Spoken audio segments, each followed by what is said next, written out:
think people, Kim, right now are pretty fed up. And Kim, you add to the fact that in November, we're going to have a voter ID measure on the ballot here in California. That's right.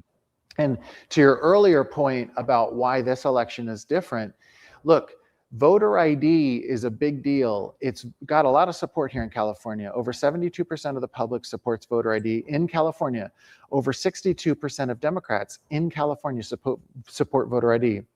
We anticipate that with voter ID being on the ballot, it's going to drive turnout.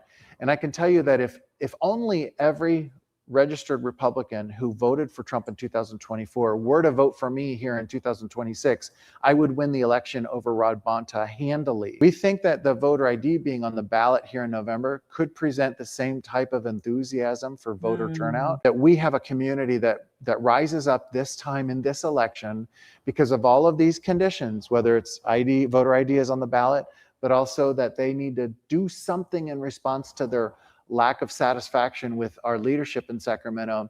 So people are realizing like our governments up and down the state of California are really messed up. They're not here to serve us. They've gotten arrogant. They're elitists. Right. They're completely out of touch, and they're irresponsible and corrupt.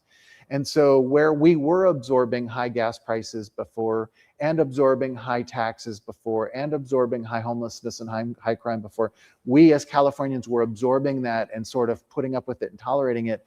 After the fires in LA, people aren't tolerating it anymore. They're like, you know what, enough is enough. Then you add all of this news about all this corruption through waste, fraud, and abuse to the tune of $250 billion. I think people, Kim, right now are pretty fed up.